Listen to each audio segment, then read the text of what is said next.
అమృతధార 8వ భాగం. ఇక 7వ భాగంలో అమూల్య సిరామిక్ ఇంజనీరింగ్ చదివిందని తెలిసి ఆశ్చర్యపోతాడు మనో. అమూల్యని డెక్కన్ సిరామిక్స్ కంపెనీలో బోర్డు మెంబర్గా ప్రకటిస్తాడు. అమూల్య తన కార్యదక్షతతో తొందరలోనే కంపెనీ లాభాల బాట పడుతుంది. కానీ అమూల్య గతం గురించి, తనకు తెలియని ఆమె జీవితం గురించి ఆందోళన పడుతుంటాడు మనోజ్. ఇంతలో అమూల్యకి యాక్సిడెంట్ అవుతుంది.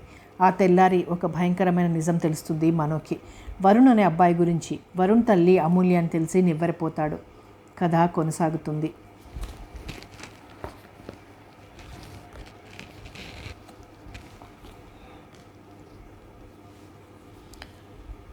మనోజ్ స్థిర నిశ్చయం చేసుకున్న వాడిలా మళ్ళీ ఫోన్ తీసి నంబర్ డయల్ చేశాడు. టెలిఫోన్స్లో మురళి మరదలు సత్య పనిచేస్తుంది. డ్యూటీలోనే ఉంది. పలికింది. సత్య, నాకు ఇప్పుడు రాబోయే ఫోన్లు ఏ నెంబర్ నుంచో కాస్త ట్రాక్ చేసి చెప్పు అన్నాడు. అలాగే అంది. 10 నిమిషాల తర్వాత ఫోన్ వచ్చింది. మళ్ళీ ఆ అమ్మాయే చేసింది. అమూల్యని పిలుస్తారా? వరుణ్ ఇంకా ఏడుస్తున్నాడా? కావాలనే సంభాషణ సాగించాడు. లేకపోతే ఎందుకు చేస్తాను? ప్లీజ్ అమూల్యని పిలవండి. అమూల్య బయలుదేరింది. అమ్మయ్య, ఆ మాట ముందే చెప్పరేం? కసిరినట్టు అని పెట్టేసింది. మనోజ్ కూడా పెట్టేశాడు. 2వ నిమిషంలో ఫోన్ మోగింది. సత్య చేసింది. ఆలంబన వానప్రస్థాశ్రమం వృద్ధుల సంక్షేమ సదనంలో ఉన్న శిశువిహార్ నుంచి వచ్చింది ఫోన్. అతనికి అర్థం కాలేదు. సరిగ్గా తెలుసుకున్నావా అడిగాడు. నంబర్ కావాలా? అతను నోట్ చేసుకున్నాడు. అతను ఇంట్లో ఉండలేకపోయాడు. అమూల్య లేవక ముందే ఇంట్లోంచి వచ్చేశాడు. ట్యాంక్ బండ్ దగ్గర కారు ఆపి కాసేపు అటు ఇటు తిరిగాడు. తొందర పడకూడదు. అతని ఆంతర్యం అతన్ని హెచ్చరిస్తోంది. అమూల్య చాలాసార్లు ఫ్యాక్టరీ నుంచి ఇంటి నుంచి చెప్పకుండా వెళ్ళటానికి అర్థం ఇదా ఏమో. అతను ఆఫీస్కి వచ్చాడు. 1 గంట తర్వాత వద్దనుకుంటూనే ఇంటికి ఫోన్ చేయకుండా ఉండలేకపోయాడు. అతని మనసు అతని మీద తిరగబడుతోంది. అమూల్యని అనుమానించటం అంటే తనని అనుమానించుకున్నంత ఆత్మద్రోహం అనిపిస్తోంది. మాణిక్యం చెప్పిన సమాధానం అతన్ని ఆశ్చర్యపరచలేదు. అతని ఊహే అక్షరాల నిజమైంది. అమూల్య ఏదో ఫోన్ వస్తే అర్జెంట్ పని ఉంది అని వెళ్ళిపోయిందని మాణిక్యం చెప్పాడు. ఆ జవాబు అతన్ని ఆశ్చర్యపరచకపోయినా ఆ నిజం అతన్ని కృంగదీసినట్టయింది. 12 గంటలు కావస్తుంది. మనోజ్ ఆలంబన్కి ఫోన్ చేశాడు. అమూల్య కావాలి అని అడిగాడు. ఆ పేరు చాలా సుపరిచితం అన్నట్టే 1 నిమిషం వెయిట్ చేస్తారా? వరుణ్ దగ్గరుంది, పిలుచుకొస్తాను అందా అమ్మాయి. అతను వేచి చూస్తున్నాడు. 5 నిమిషాల తర్వాత అమూల్య వచ్చింది. హలో. మనోజ్ పెట్టేశాడు. అతని మనసు కొండంత బరువు మీద పడినట్టుగా పాతాళంలోకి కృంగిపోయినట్టుగా ఉంది. 2 గంటలు కావస్తోంది. మనోజ్ టెలిఫోన్ డైరెక్టరీ తిరిగేస్తున్నాడు. అతనికి డాక్టర్ సరస్వతి ఫోన్ నంబర్ దొరికింది. హలో. తనెవరో చెప్పాడు. నమస్తే, బాగున్నారా? ఆవిడ చాలా ఆనందపడింది. బాంబే నుంచి తెలిసిన వాళ్ళు వచ్చారు. మీ సంక్షేమ సదనం చూస్తామంటున్నారు. ష్యూర్, నేను వచ్చి తీసుకువెళ్తాను ఆవిడ ఉత్సాహంగా అంది. మీకు శ్రమ వద్దు. ఇందులో శ్రమ ఏముంది? మీరు మాకు 50,000 ఇచ్చిన దాతలు. మీ మిత్రులు కూడా మా సేవలు చూసి సంతృప్తి పడితే మాకు ఇంకో విరాళం రావచ్చు. అందుకే. అమూల్య ఉందిగా? లేదు, తను ఊళ్ళో లేదా? ఆవిడే అంది. ఓకే, నేను జమునాబాయి గారికి ఫోన్ చేస్తాను. మీరు ఏ టైంలో వెళ్ళినా పర్వాలేదు. 6 గంటల తర్వాత మాత్రం విజిటర్స్ని అనుమతించరు. ఆవిడ వృద్ధుల సంక్షేమ సదనం ఎక్కడ ఉందో వివరాలు చెప్పింది. Thank you. నేనే మీకు థ్యాంక్స్ చెప్పాలి. మీలాంటి వాళ్ళని మా సేవా భాగంలోకి దృష్టి తిప్పాలని మేమెప్పుడు అనుకుంటూ ఉంటాం. బాయ్ పెట్టేసింది. మనోజ్ ఇంటికి ఫోన్ చేశాడు. అమ్మగారు రాగానే ఫోన్ చెయ్యి అన్నాడు. 3:30 దాటుతుండగా అమూల్య తనే ఫోన్ చేసింది. హలో. అమూల్య కంఠంలో గులాబీ రేకుల మెత్తదనం. ఆ కంఠం వినగానే అతని మనసులో ఉదయం నుంచి నిండుకు వస్తున్న విషాదం పొంగి పొరలినట్టుగా అయింది. అతను ఫోన్ పెట్టేశాడు. ఫోన్ మళ్ళీ వెంటనే మోగింది. అతను తీయలేదు. మోగి మోగి ఆగిపోయింది. మళ్ళీ మోగింది. ఆగి మళ్ళీ మోగి చివరికి ఆగిపోయింది. అతను లేచి కారు తాళాలు తీసుకుని కిందికొచ్చాడు. కారు సరాసరి సిటీకి 15 కిలోమీటర్ల దూరంలో ఉన్న వానప్రస్థాశ్రమం వృద్ధుల సంక్షేమ సదనం దగ్గరకు వచ్చి ఆగింది.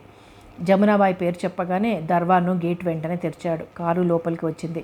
మనోజ్ డ్రైవ్ చేస్తూ చూస్తున్నాడు. ఆ ఆవరణ కొన్ని ఎకరాల్లో ఉంది. కొంతమంది పెద్దవాళ్ళు మొక్కల్లో పనిచేస్తున్నారు. కొంతమంది చెట్ల కింద కూర్చుని రేడియో వింటున్నారు. మరికొంతమంది వ్యాయామంగా సాయంకాలం పరుగు తీస్తున్నారు. కొంతమంది ఎవరితో కలవకుండా ఎవరికి వారే ఒంటరిగా కూర్చొని పుస్తక పఠనంలో లీనమై ఉన్నారు. పూల మొక్కలు, కూరగాయల మొక్కలు, ఆకాశంలోకి ఎదిగి నీడను ఇస్తున్న ఫలవృక్షాలు, ఆరోగ్యం పెంచే వేప లాంటి చెట్లు. సాయంకాలం అవుతుందేమో. చెట్ల మీద పక్షుల వృధా ఎక్కువగా ఉంది. సందడితో సంబంధం లేకుండా అదొక ప్రత్యేక ప్రపంచంలా ఉంది.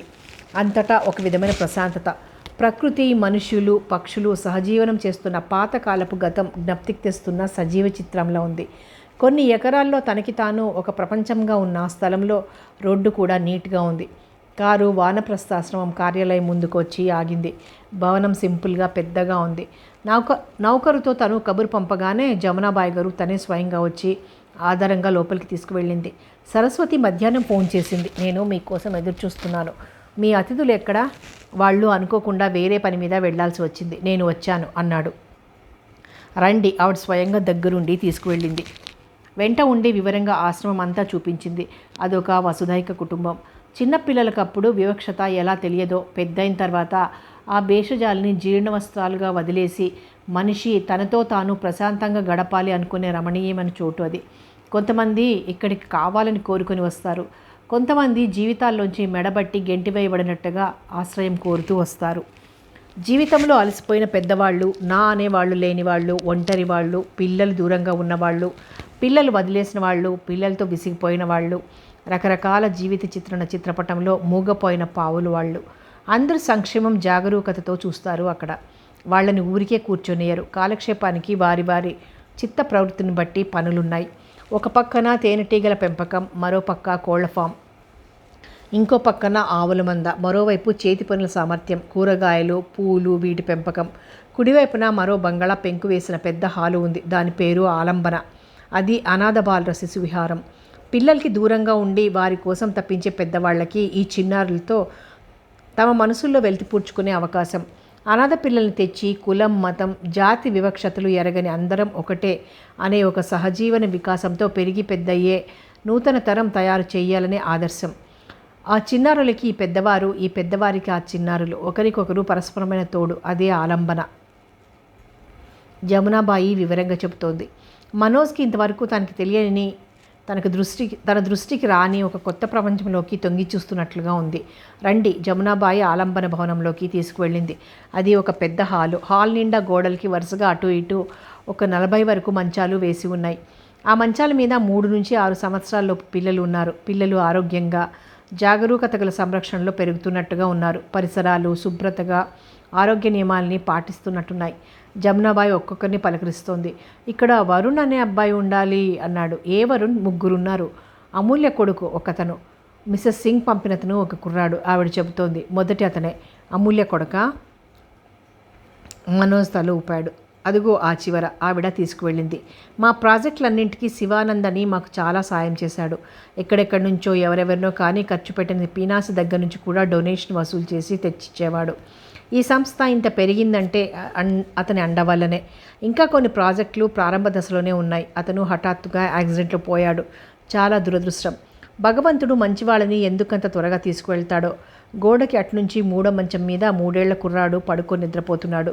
వరుణ్ పడుకున్నాడేమిటి అందావిడ. జ్వరం వచ్చింది అంది ఆయా. అమూల్యకు చెప్పారా? వచ్చి 3 గంటల వరకు ఇక్కడే ఉండి వెళ్ళారు మేడం.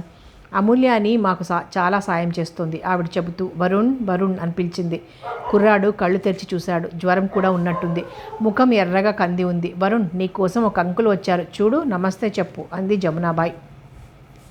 వరుణ్ మనోజ్ని చూసి నవ్వాడు. నమస్తే అంకుల్ అన్నాడు. మనోజ్ హృదయం జల్లుమంది. వరుణ్ ముఖంలో శివ కనిపిస్తున్నాడు. అచ్చు ముమ్మూర్తుల శివ కళ్ళు, నవ్వు, శివ ముక్కు, నుదురు. మనోజ్ అప్రయత్నంగా విభ్రాంతి చెందిన మనిషిలా మంచం మీద కూర్చున్నాడు. అతనికి పరిసరాల్లో ఏం జరుగుతుందో గుర్తులేదు. అతనికి అద్భుతంగా ఉంది, ఆనందంగా ఉంది. శివ తన కళ్ళెదుట ఈ చిన్నారి శరీరంలో మళ్ళీ కనిపించి నవ్వుతున్నట్టే ఉంది. హలో అన్నాడు మనోజ్. హలో. వరుణ్ నేర్చుకున్న క్రమశిక్షణ చక్కగా ప్రదర్శిస్తున్నట్టుగా అన్నాడు. జ్వరం వచ్చిందా అంది జమునాబాయి. ఈ పూట నార్మల్కి వచ్చిందమ్మా అంది ఆయా.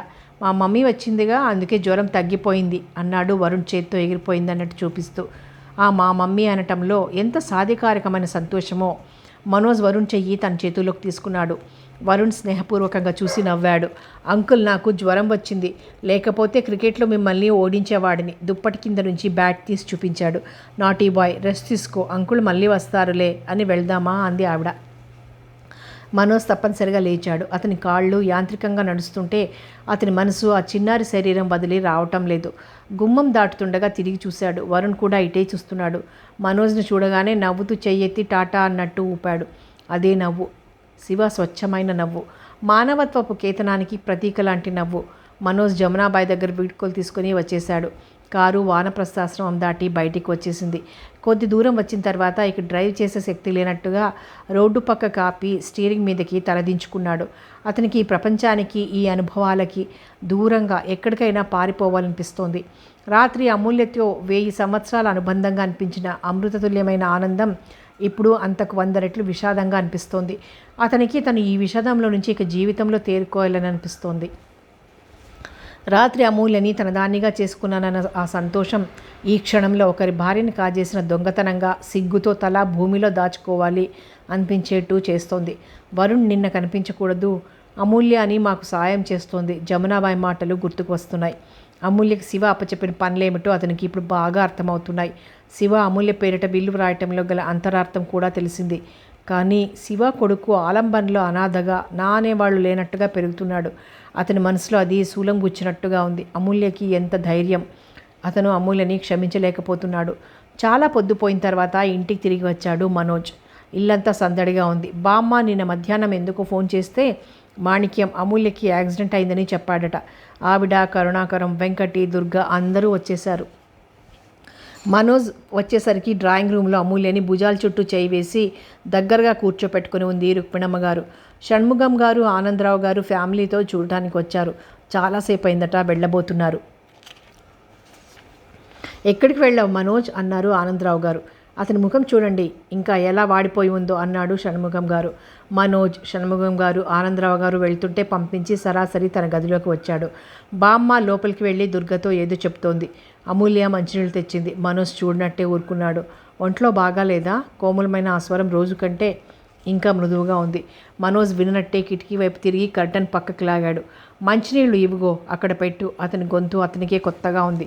అమూల్య క్షణం నిలబడింది. తర్వాత వెళ్ళినట్టు పాదాలు అలికిడైంది. అతని దవడముక కోపం అణుచుకున్నట్టు బిగిసి ఉంది. బామ్మ ఉంది, లేకపోతే ఆ క్షణంలో అమూల్యతో తేల్చుకునేవాడే. అతని గుండెల్లో మంట. ఈ ప్రపంచంలో ఏ అనునయం అని నీళ్లు అర్పలేని అగ్ని అది. అతను లైట్ తీసేసి పడుకున్నాడు. రుక్మిణమ్మ గారు వచ్చింది. లైట్ వేసింది. మంచానికి అడ్డంగా బోర్లా పడుకుని ఉన్న మనోజ్ని చూసింది. ఏమిట్రా అంది. లైట్ తీ, తలనొప్పిగా ఉంది అరిచాడు. ఆవిడ కంగారుగా లైట్ తీసేసింది. మను, ఒక్కసారి లేచిరా, నీకు అమూల్యకి కలిపి దిష్టి తీస్తాను.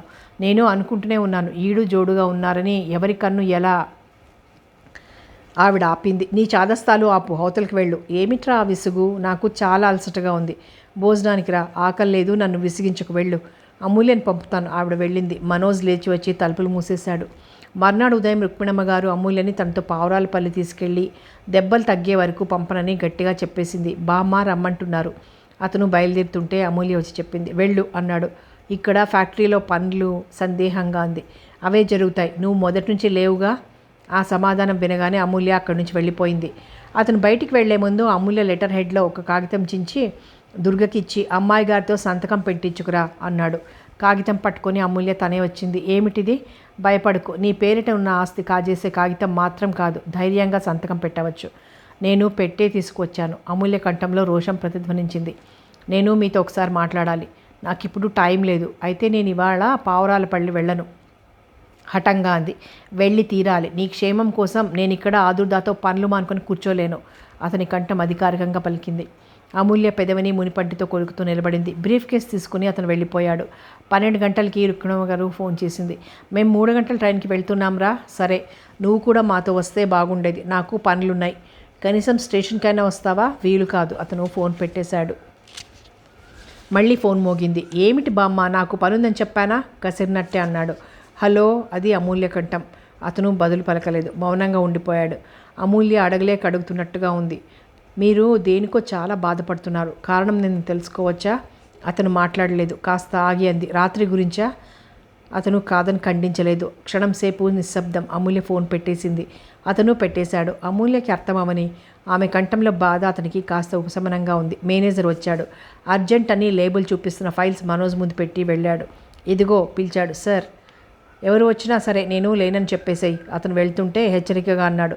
ఇంటి దగ్గర నుంచి వచ్చినా సరే నేను లేనని చెప్పు. Yes sir. అతని ముందున్న ఫైల్స్ని చేత్తో పక్కకు తోసేశాడు. అవి అర్థరహితంగా అనిపిస్తున్నాయి. అమూల్య ఒక్క మాట, ఒక చిన్న మాట చెప్పి ఉంటే ఈరోజు ఇద్దరికి ఇంత బాధ ఉండేది కాదు. అతని మనసులో బాధ గాయంలా తొలుస్తూ వెళ్తోంది.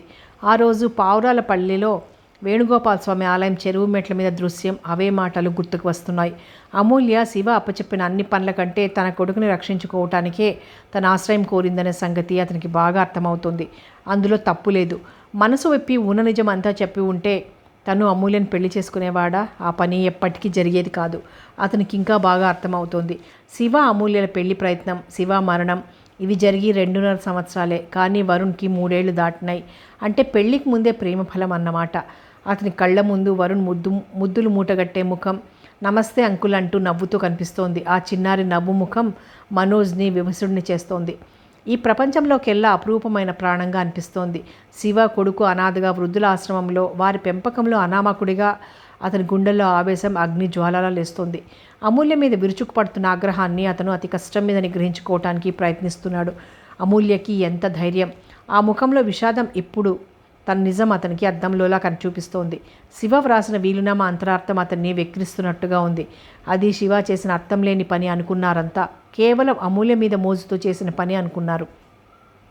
శివకి అమూల్యకి మధ్య ఉన్న అనుబంధమైన వరుణ్ భవిష్యత్తు కోసం చేస్తున్న పునాది అనుకోలేదు. శివాని ఎవరూ అర్థం చేసుకోలేదు. చీచి, తను కూడా. శివ తనని ఎంత పరాయిగా అనుకున్నాడు. మాట మాత్రం చెప్పలేదు. లేక పెళ్ళైన తర్వాత చెప్దామనుకున్నాడా? బామ్మ నోటికి భయపడ్డాడా? అమూల్య తనతో పెళ్లికి అలా అంగీకరించడం వినగానే మొట్టమొదట తనకి ఆశ్చర్యం కలిగిన సంగతి గుర్తుకు వచ్చింది. తను కళ్ళున్న గుడ్డివాడిలా అమూల్యపరిచిన బందికానాలోకి వెళ్ళాడు. అవును, తనని చేసుకుంటే అమూల్యకి ఆస్తిపరంగా, కొడుకు పరంగా అంతా రక్షణే. అందుకే కోరుకొని తన అధీన అయింది. మనోజ్కి గుండెల్లో అగ్ని తట్టుకోవటం కష్టంగా ఉంది. 2 రోజుల తర్వాత మనోజ్ కారులో పావురాలపల్లి వస్తున్నాడు. అతని పక్కన వరుణ్ కూర్చుని ఉన్నాడు. ఇద్దరి మధ్య చనువు బాగా ఏర్పడినట్టు, వరుణ్కి కొత్త పోయినట్టు వరుణ్ వేస్తున్న ప్రశ్నలే చెబుతున్నాయి. అంకుల్, మనం ఇప్పుడు ఎక్కడికి వెళ్తున్నాం? పావురాలపల్లి. వరుణ్ ఈ పేరు వినగానే చప్పట్లు కొడుతూ నవ్వాడు. భలే, అక్కడ చాలా పావురాలు ఉంటాయా? చాలా ఉండవు. మన ఇంట్లో మేడ మీద అప్పుడప్పుడు వచ్చి వాళ్తాయి. అక్కడ ఎవరున్నారు? అమ్మ ఉంది. భలే, మనం అమ్మ దగ్గరికి పెడుతున్నామా?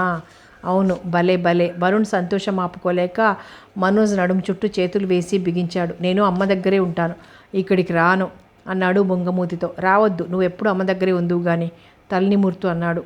అక్కడ నేను క్రికెట్ ఆడటానికి చోటు ఉంటుందా? చాలా ఉంది.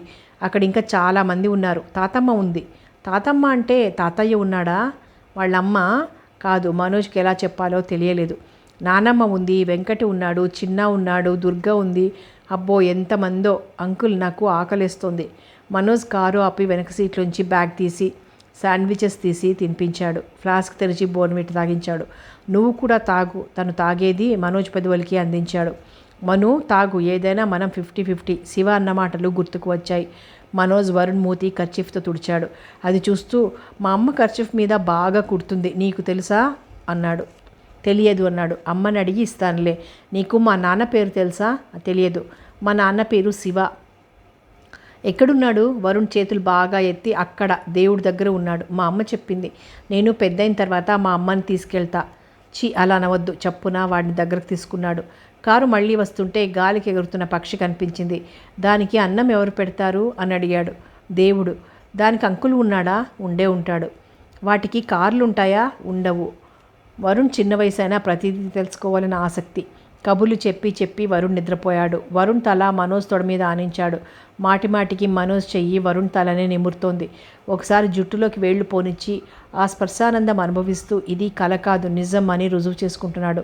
అమూల్యని ఊరు పంపేసిన తర్వాత అదే రోజు ఆఫీస్లో అమూల్య సంతకం పెట్టిన కాగితం మీద తనే స్వయంగా ఇంగ్లీష్లో ఈ విధంగా టైప్ చేశాడు. జమునాబాయి గారికి యాక్సిడెంట్ అయ్యి దెబ్బలు తగలటంతో నేను మా అత్తగారితో మా ఊరు విశ్రాంతిగా ఉండటానికి వెళ్తున్నాను. ఇప్పట్లో రాను. ఈ ఉత్తరం నా భర్త మనోజ్ తెస్తున్నారు. ఆయనకి వరుణ్నిచ్చి పంపగలరు. నా భర్త నేను వరుణ్ని మాతోనే పెంచుకోవాలని నిశ్చయం చేసుకున్నాం కాబట్టి పంపగలరు. నేను తిరిగి వచ్చిన తర్వాత మళ్ళీ మిమ్మల్ని కలుస్తాను. నమస్కారాలతో అమూల్య. ఆ ఉత్తరం తీసుకుని సరాసరి సరస్వతి ఇంటికి వెళ్ళాడు. ఆవిడికి అమూల్యకి కొడుకు ఉన్నాడని, ఆలంబనలో పెరుగుతున్నాడని తెలుసు కాబోలు. ఆశ్చర్యపోలేదు. మనోజ్ కోరగా వెంట వచ్చింది. జమునాబాయి ఆ ఉత్తరం చూసి ఆశ్చర్యపోయింది. అరే, నిన్ను నాకు తెలియలేదు అమూల్య పెళ్లి చేసుకుందని.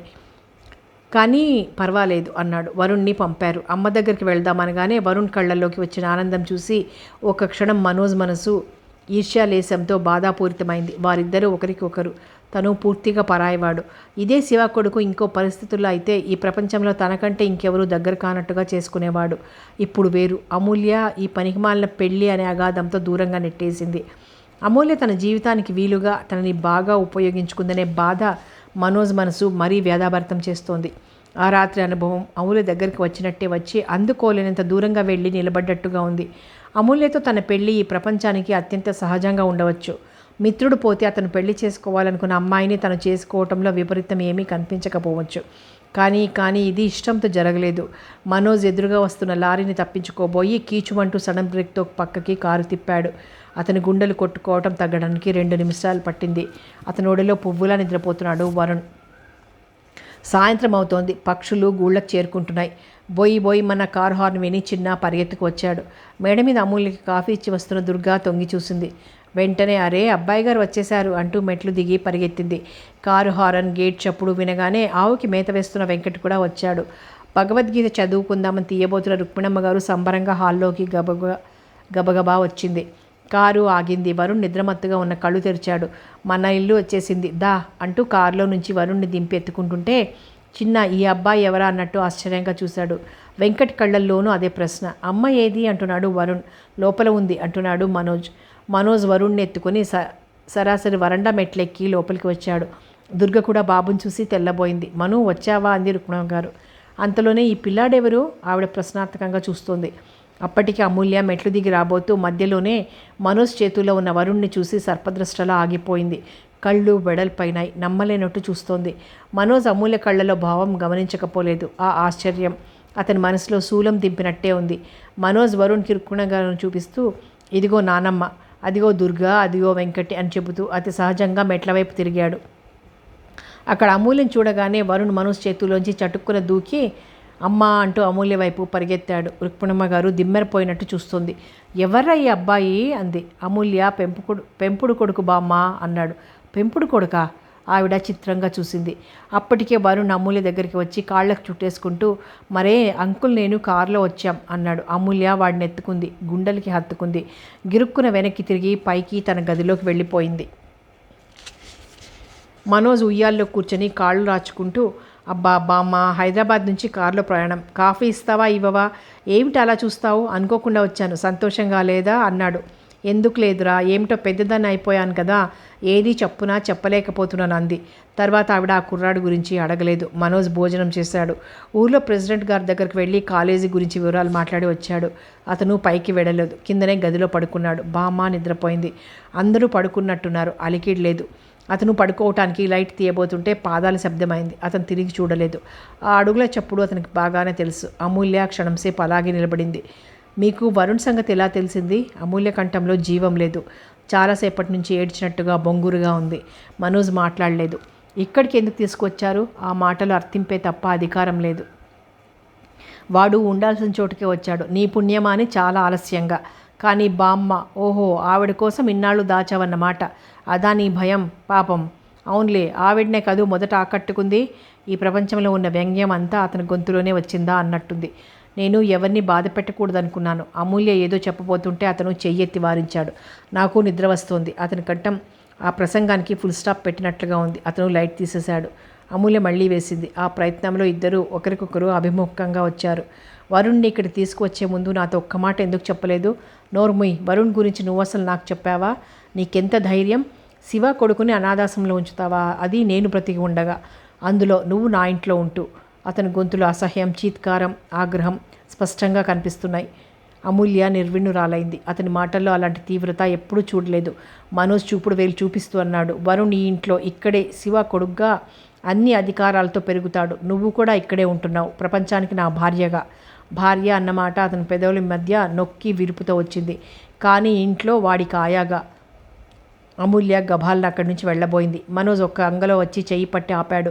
శాంతం వినకుండా వెళ్తావేం? నువ్వేగా ఏరి కోరి నన్ను చేసుకున్నావు. నన్ను ఈ పెళ్లికి ఒప్పుకునేలా చేశావు. మనిద్దరికీ ఈ నరకం తప్పదు. దినదినం గండం అంటూ ఏదో అన్నావే, అదే మనిద్దరి భవిష్యత్తు. నువ్వంటే నాకు అసహ్యం, నేనంటే నీకు కోపం. మనోజ్ ప్లీజ్, నేను తర్వాత మాట్లాడతాను. మాట్లాడటానికి ఇంకేం లేదు. అతను పట్టుకున్న చోటు అమూల్య చేయి నొప్పి పుడుతోంది. వదిలించుకుందామన్నా వదలలేదు. నువ్వు ఈ ఊరు నుంచి పారిపోదామని అనుకుంటున్నావేమో. ఈసారి నువ్వు వెళ్తే నువ్వెక్కడున్నా పట్టుకోగలను. అబద్ధాలతో జీవితాలు నిర్మించుకుందామని అనుకున్న వారి నేను అబద్ధాలు ఆడలేదు. అమూల్య రోషంగా ఆవేశంగా అంది. నేను ఈ ఇంట్లో ఒక్క క్షణం ఉండను. వరుణ్ణి తీసుకుని వెళ్ళిపోతాను. మనోజ్ చెయ్యి అమూల్య చెంప మీద ఫెడేల్ను తాకింది. అమూల్య దిమ్మరపోయినట్టు చూసింది. చూస్తుండగానే నిరుత్తరైన ఆ ముఖంలోకి కోపం, అసహ్యం, రోషం కెరటాల్లా ముంచుకు వచ్చేసినాయి. అతని చెయ్యి విదిలించినట్టు వదిలేసింది. మనోజ్ చెయ్యి బిగింపు అప్పటికే సడలిపోయింది. అమూల్య గిరుక్కున వెనక్కి తిరిగి పారిపోయినట్టే పరిగెత్తి వెళ్ళిపోయింది. మనోజ్ సోఫాలో కూల్బడ్డాడు. అతని మనసు నరకంలో వేగుతున్నట్టుగా ఉంది.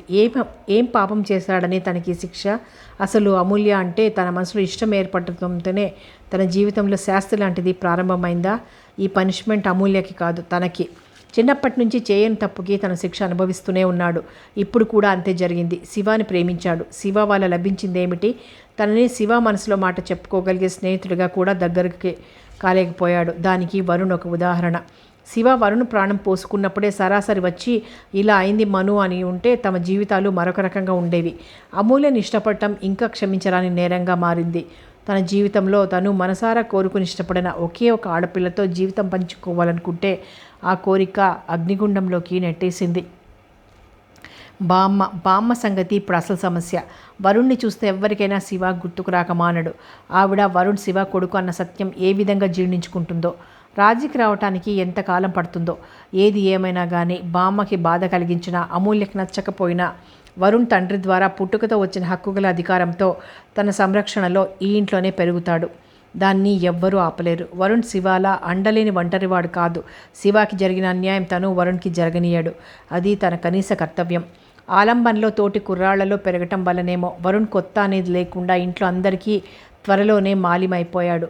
చిన్నాతో కలిసి దాగుడు మూతలాడటం, వెంకటి వెంట చేరి ఆవుకి నేను గడ్డి వేస్తాననటం, కింద పెరట్లో నిలబడి మేడ మీద పైభాగంలో ఉన్న అమూల్యని అమ్మా నేను ఎక్కడున్నానో చూడు అని అరవటం, దుర్గా వంట చేస్తుంటే ఏదో ఒక సామాను ఆమె చేతికి అందకుండా తీసుకుపోయి ఇల్లంతా పరుగు పెట్టడం, ఇల్లంతా తనదే అయినట్టు అందరినీ వారు పలకరించకుండా తానే నవ్వుతూ పలకరించి కబుర్లు చెప్పడంతో ఇల్లు సందడిమయం అయిపోయింది. రుక్మిణమ్మ గారు ఆ రోజు సాయంత్రం మనోజ్ అమూల్య పెంపుడు కొడుకు అని తీసుకొచ్చినప్పుడు వరుణ్ణి సరిగ్గా చూడలేదు. కానీ రాను రాను వరుణ్ణి చూస్తున్న కొద్దీ ఆమె మనసులో ఆవేదన, కలకలం బయలుదేరింది. మను ఈ కుర్రాడు అచ్చు మన శివాల లేడు అంది. మనిషిని పోలి మనుషులు ఎంతోమంది ఉంటారు బామ్మ అని సమాధానపరిచాడు. అమూల్య ఇంత చిన్న వయసులో ఇంకో కుర్రాడిని పెంచుకోవాల్సిన అవసరం ఏం వచ్చిందట? నువ్వే అడుగు. ఒక్క రుక్మిణమ్మ గారే కాదు, వెంకటికి, దుర్గకి కూడా శివాని చూస్తున్నట్టే ఉంది. కరుణాకరం గారైతే వరుణ్ణి చూసి నోటమాట అన్నట్టే అయిపోయాడు. ఆ రోజు ఉదయం రుక్మిణమ్మ గారు పూజ ముగించుకుని దేవుడికి హారతి ఇచ్చి లేచి వెనక్కు తిరిగేసరికి ఆవిడ వెనక ఎప్పుడు వచ్చాడో వరుణ్ వచ్చి శ్రద్ధగా కళ్ళు మూసుకుని 2 చేతులు దండం పెట్టి నమస్కరిస్తూ కనిపించాడు. ముద్దులు మురిపాలు మూట కడుతున్న వాడి ముఖం చూసేసరికి ఆవిడికి సంతోషం వేసింది. నవ్వు వచ్చింది. నానమ్మ ప్రసాదం పెట్టవు చేయి చాస్తూ అన్నాడు. దేవుడి ముందు పటిక బెల్లం తీసి వాడి చేతిలో పెట్టింది. వాడిని చూసిన తర్వాత ఆవిడ ఆలోచనలో పడిపోతుంది. అమూల్యకి వరుణ్ అంటే ఎంత పంచప్రాణాలో ఆవిడకి చూస్తుంటే తెలుస్తూనే ఉంది. కానీ ఇలా పరాయి బిడ్డను తెచ్చి ఇంట్లో ఒక పిల్లాడిలా చేయటం ఆవిడకి సుతారాము గిట్టడం లేదు. అయినా అమూల్య పెళ్లికి ముందు కానీ పెళ్ళి అయిన వెంటనే కానీ వరుణ్ సంగతి తనకి చెప్పకుండా దాచడం కూడా ఆవిడికి చాలా కినుకగా ఉంది. అమూల్య వరుణ్ని ఎత్తుకుని గుండెలకి హత్తుకుంటుంటే ఆవిడికి మనసులో చిటపటమంటోంది. అమూల్య మనోజ్ల సంతానానికి రావాల్సిన ఆధిక్యత ఈ దిక్కుమాలిన పిల్లాడు వచ్చి ఇంట్లో రాచభోగ్యాలు అనుభవిస్తూ ఉండటం ఆవిడికి సుతారాము మనశ్శాంతిగా ఉండటం లేదు. ఆ పిల్లాడిని మన ఇంట్లో ఉంచుకోవటం దేనికి? ఎక్కడైనా ఉంచవచ్చుగా. ఊరుకో బామ్మ, అమూల్య వింటే బాధపడుతుంది. ఈ పిల్లాడి గురించి నీకు ముందే చెప్పిందా? అయితే నువ్వే నన్ను దగా చేసావన్నమాట. నాకెందుకు చెప్పలేదు? నువ్వు ఈ పెళ్ళికి ఒప్పుకోవేమోనని భయం వేసింది బామ్మ. అయినా లోకం ఏమనుకుంటుంది? రకరకాల పుకార్లు బయలుదేరుతాయేమోనని భయంగా ఉంది. కొన్ని విషయాల్లో భయపడి మనం ఏం చేయలేం బామ్మ. ఆవిడ తల తిప్పింది. మను సమాధానాలు ఆవిడకి నచ్చలేదు. వీడికి ఇష్టమే, అందుకే అలా ఊరుకున్నాడు. మను కూడా వరుణ్ణి సమర్థించడంతో ఆవిడ ఏం చేయలేకపోతుంది. ఇదివరకు ఏదైనా సమస్య వస్తే మనోజ్ దగ్గర కూర్చొని తన బాధ చెప్పుకొని ఉపశమనం పొందేది. వరుణ్ విషయంలో ఆవిడ ఒంటరిదైపోయినట్లుంది. పైనుంచి శివ పోలికలు, శివ నవ్వు. ఇంటికి వచ్చిన వాళ్ళు శివ కొడుకా అంటున్నారు. ఇదెక్కడ తగలాటకం? ఆవిడ అమూల్యని 4 రోజుల పాటు తన దగ్గర అట్టి పెట్టుకోవాలని ఎంతో ఆత్మీయతతో తీసుకువచ్చింది. ఈ వరుణ్ ఒకడు పానకంలో పుడకలా తయారై ఆవిడ మనశ్శాంతి హరిస్తున్నాడు. పైపైకి తనతో అమూల్య పక్షం వహించి మాట్లాడుతున్నాడే గాని వీడి మూలంగా మను అమూల్య మధ్యన కూడా అభిప్రాయ భేదం వచ్చినట్టే ఉంది. ఇద్దరూ సీరియస్గా ఉండటం ఆవిడ నిశ్చిత దృష్టికి అందకపోలేదు. మనోజ్ అమూల్యకి తనకి అభిప్రాయ భేదం వచ్చినట్టు తెలియకుండా ఉండడానికి అన్ని జాగ్రత్తలు తీసుకుంటున్నాడు. వరుణ్ణి తీసుకొచ్చిన మొదటి రోజు అతను కింద గదిలోనే ఉండిపోయినా మరుసటి రోజు మేడ మీదకి వెళ్ళి తన గదిలోనే పడుకున్నాడు. పడుకునే ముందు అమూల్య ఒడిలో కూర్చుని ఉన్న వరుణ్ణి, వరుణ్ రా, నీకు మంచి కథ చెబుతాను అన్నాడు. వరుణ్ పరిగెత్తుకు వచ్చాడు. మనోజ్ కథ చెబుతుంటే వరుణ్ కిలకిలా నవ్వుతూ మనోజ్ ఛాతి మీద పడుకొని 2 చేతులు గుప్పెటగా బుగ్గలకు ఆనించుకొని కళ్ళు పెద్దవి చేస్తూ వినసాగాడు. వింటూనే అతని ఛాతి మీద నిద్రపోయాడు. కొంచెం సేపైంది. అమూల్య గుమ్మంలోకి వచ్చింది. లోపలికి అడుగు పెట్టలేదు. వరుణ్ని ఇవ్వండి, తీసుకువెళ్తానుంది. వాడు ఉండవలసిన చోటనే ఉన్నాడు. అక్కర్లేదు అన్నాడు. ఆ రాత్రి అయిన తర్వాత మనోజ్ ఉదయం ఇంట్లోంచి వెళ్ళిపోయాడు. అతనికి ఆ నిమిషం హైదరాబాద్ వెళ్ళిపోవాలని, మళ్ళీ అమూల్యకి ముఖం చూపించాలని అనిపించింది. కానీ నిగ్రహించుకున్నాడు. ఇది తను అనుకున్నదే. రోజు రోజు ఒక నూతన నరకం. అతను స్థిర నిశ్చయంతో ఇంటికి వచ్చాడు. అమూల్య వరుణ్ణి పైనుంచి కిందికి దిగనీయలేదు. వరుణ్, వరుణ్ మేడమెట్ల మీద దిగున ఉండి పిలిచాడు. వరుణ్ పరిగెత్తుకు వచ్చాడు. మనోజ్ ఎత్తుకున్నాడు. అంకుల్, మమ్మీ నన్ను కిందికి రావద్దంటోంది అంటూ ఫిర్యాదు చేశాడు. మమ్మీ అలాగే అంటుందిలే అన్నాడు. అంకుల్, మమ్మీ ఎందుకు ఏడుస్తోంది అడిగాడు. నువ్వు నవ్వించు అన్నాడు. అమూల్య భోజనానికి రాలేదు. అదేమిటి, ఒంట్లో బాగాలేదా రుక్మిణమ్మ గారు ఆదుర్దాగా అడిగింది. ఆవిడ లేచి వెళ్ళబోతుంటే మనోజ్ తనే వెళ్ళాడు. అమూల్య మంచం మీద కూర్చొని ఉంది. ఆ కూర్చోవటం ప్రాణం లేని బొమ్మలా నిస్తేజంగా ఉంది. భోజనానికి రా అన్నాడు. అమూల్య ఉలికిపాటక గుమ్మం వైపు తిరిగి చూసింది. అమూల్య ముఖం చూడగానే అతనికి నోటి నుంచి మాట రానట్టయింది. అమూల్య చెంప మీద అతని చేతివేళ్లు తగిలిన చోట కమిలి స్పష్టంగా కనిపిస్తున్నాయి. అతని కళ్ళలోకి ఆత్మన్యూనతా భావం వచ్చింది. అమూల్య అన్నానికి రానని ఎందుకు అందో అర్థమైంది. అమూల్యని అనునయించాలని, జరిగిన సర్వం మర్చిపోయి ఆమెను దగ్గరకు తీసుకోవాలని ముందుకు వేగంగా పరుగుతీస్తున్న మనసునే నిగ్రహించుకున్నాడు.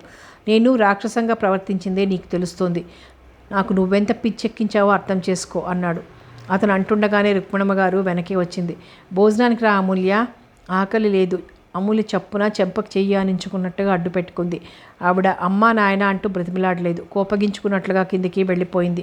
మనోజ్ కిందికి వచ్చేసే ముందు అన్నాడు, నువ్వు ఇష్టం ఉన్నా లేకపోయినా ఈ ఇంట్లో ఉండక తప్పదు, కనీసం కొన్నాళ్ళైనా. వరుణ్ మా అందరి దగ్గర నీ బెంగ లేకుండా అలవాటు అయ్యేంతవరకైనా అని వెళ్ళిపోయాడు. ఆ తర్వాత అమూల్య మామూలుగానే ఉంది. బామ్మ ఎదురుగా, నౌకర్ల ఎదురుగా ఇద్దరూ మామూలు భార్యాభర్తల్లాగే ఉన్నారు. కానీ రాను రాను రుక్మిణమ్మ గారు వరుణ్ణి ఆ ఇంట్లో సహించడం ఇక తన వల్ల కాదు అనే ధోరణి బయటపడిపోసాగింది. ఒకసారి ఆవిడ ఉయ్యాల్లో కూర్చుని ఒక్కలు కత్తిరించుకుంటోంది. వరుణ్ హఠాత్తుగా వచ్చి ఆ డబ్బా ఎత్తుకు పారిపోయాడు. ఇక్కడ ఇవ్వు కసురుతూ అరిచింది. దూరంగా నిలబడి వరుణ్ డబ్బా నెత్తి మీద పెట్టుకుని డాన్స్ చేస్తూ, నానమ్మ నన్ను అందుకో, పరిగెత్తు అన్నాడు. అల్లరి వేదవా, చంపేస్తా. ఆవిడ లేచింది. వరుణ్ వరండాలోకి పరిగెత్తాడు. ఆవిడ పరిగెత్తలేక ఆయాసపడుతోంది. ఇంతలో వెంకటి అటు వచ్చాడు. ఓయ్ వెంకటి, ఆ విధవను పట్టుకో అంది. వెంకటి పరిగెత్తి చివరికి పట్టుకున్నాడు. వరుణ్ కిలకిలా నవ్వుతో ఆ ఇల్లు మోగిపోయింది. ఇలా తీసుకురా వాడిని అంది. వెంకటి ఎత్తుకుని తీసుకువచ్చాడు. అప్పటికే ఆవిడ కేకలు, వరుణ్ నవ్వు విని అమూల్య పరిగెత్తుకొచ్చింది. బామ్మగారికి డబ్బా ఇచ్చేయమ్మా అన్నాడు వెంకటి. ఈ లోపల ఆవిడే గుంజుకున్నట్లుగా తీసుకుంది. ఆ తర్వాత ఈడ్చి చెంప మీద ఒకటి వేసింది. బిత్తరపోయిన వరుణ్ ఏడుపు లంకించుకున్నాడు. వెంకటి కూడా తెల్లబోయాడు. అమూల్యం చూసి వరుణ్ వెంకటి చేతుల్లోంచి జారి పరిగెత్తాడు. ఎన్నిసార్లు చెప్పాను క్రిందికి రావద్దని. అమూల్య కూడా వీపు మీద ఒకటి గట్టిగా వేసింది. వరుణ్ ఏడుపు ఇంకా ఎక్కువైంది. గబాలను వచ్చి వెంకటి ఎత్తుకున్నాడు. అంతలో మనోజ్ బయట నుంచి వచ్చాడు. వరుణ్ ఏడుస్తూ కనిపించాడు. అమూల్య చప్పున రా అంటూ చేతులు చాచింది. నేను రాను పో, చెయ్యి రోషంగా తీసేశాడు. మనోజ్ వస్తూనే ఏడుస్తున్న వరుణ్ణి దగ్గరకు తీసుకున్నాడు. ఎందుకమ్మా, ఏమైంది? వెంకటి ఎందుకు ఏడుస్తున్నాడు అన్నాడు. ఎందుకా, నేనే 2 వాయించాను అంది రుక్మిణమ్మ గారు.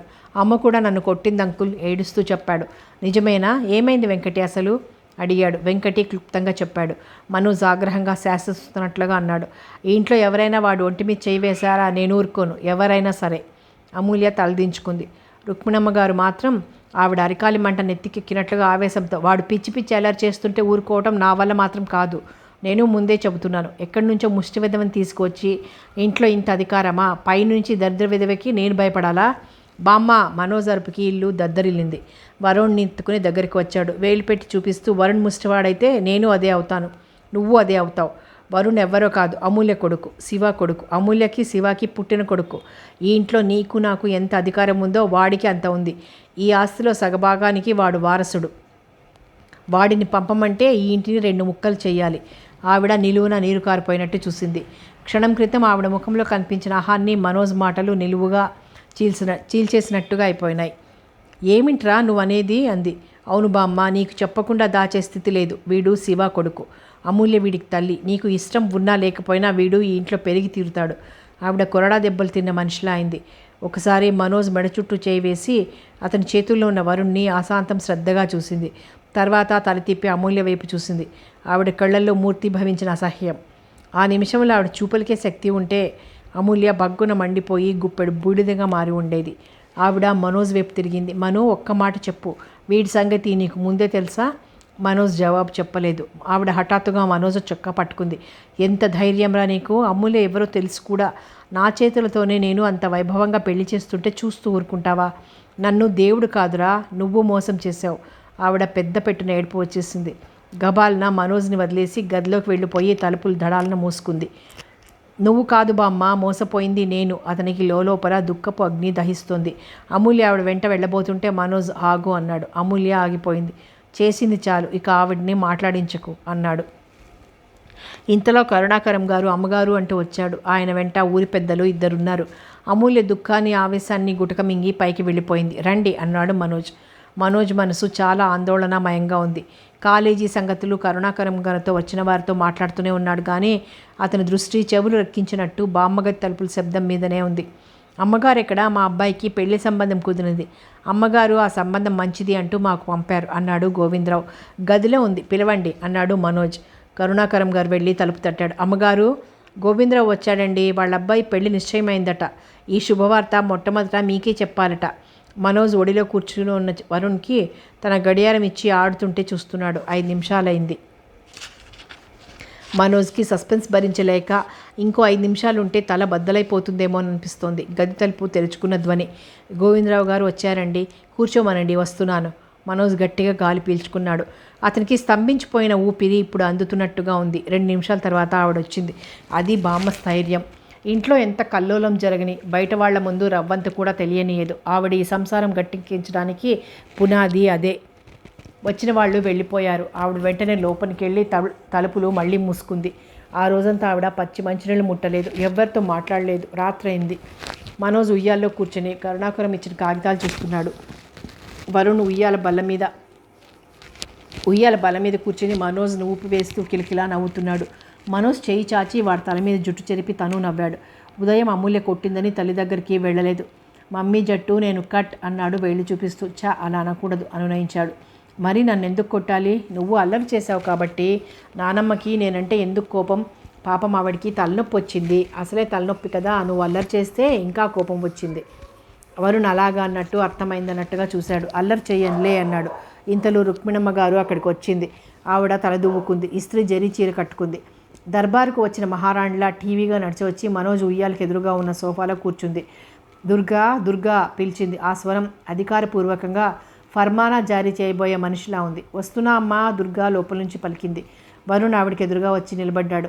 నానమ్మ, నేను ఇంకా ఎప్పుడూ అల్లరి చేయను నానమ్మ అంటూ 2 చెవులు పట్టుకొని గబగబా 2 గుంజీలు తీసి లేచి నిలబడి సారీ నానమ్మ అన్నాడు. ఆవిడ వాడి వైపు కూడా చూడలేదు. దుర్గా ఇంతలో వచ్చింది. అమూల్యని నేను రమ్మన్నానని పిలుచుకురా ఆజ్ఞాపించింది. ఆ స్వరం ముద్దాయిని హాజరుపరచండి అనే జడ్జిలా ఉంది. 10 నిమిషాల తర్వాత అమూల్య వచ్చింది. మనోజ్ తనకేం పట్టనట్టుగా కాగితాలు చూస్తున్నాడు. రుక్మిణమ్మ గారి గొంతు విని హడలిపోయిన వరుణ్ వచ్చి మనోజ్ కాళ్ళ మీద కాళ్ళు వేసి ఎక్కి ఉయ్యాల్లో అతని పక్కన కూర్చొని అతని నడుం చుట్టూ చేతులు బిగించి చూస్తున్నాడు. అమూల్య వచ్చి నిలబడింది. ఆవిడ కూర్చోమనలేదు. వెంటనే నిర్మోహమాటమైన స్వరంతో అంది, అమూల్య, నువ్వు నీ కొడుకుని తీసుకుని తక్షణం మా ఇంట్లోంచి వెళ్ళిపో. మనోజ్ తలెత్తి ఏదో అనబోయాడు.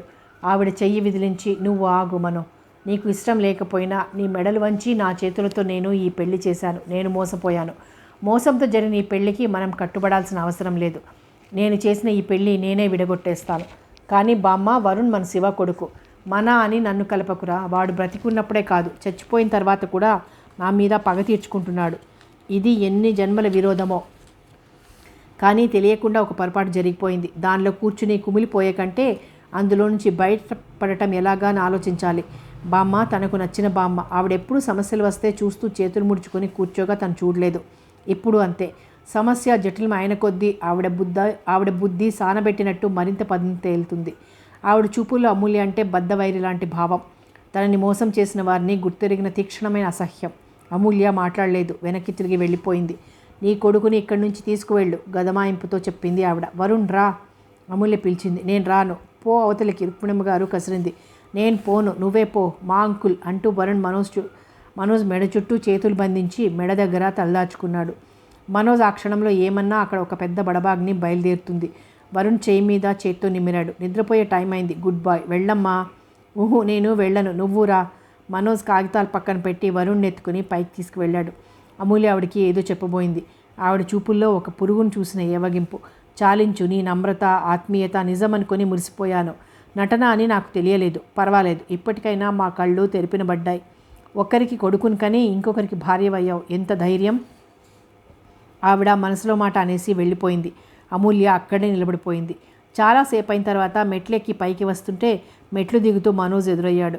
ఒకరికి ఒకరు దారి ఇస్తున్నట్టుగా పక్కకు తొలగి నిలబడ్డారు. నీవి వరుణ్వి బట్టలు సర్దుకొని రెడీగా ఉండు, ఉదయం 6 గంటల ట్రైన్కి వెళ్ళిపోదువు గాని అనేసి వెళ్ళిపోయాడు. అమూల్య పైకి వచ్చింది. గాజు కళ్ళతో శూన్యంలోకి చూస్తున్నట్లుగా కూర్చుంది.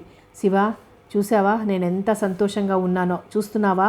అమూల్య కళ్ళ నుంచి నీళ్లు జలజల రాలినాయి. కథ కొనసాగుతుంది.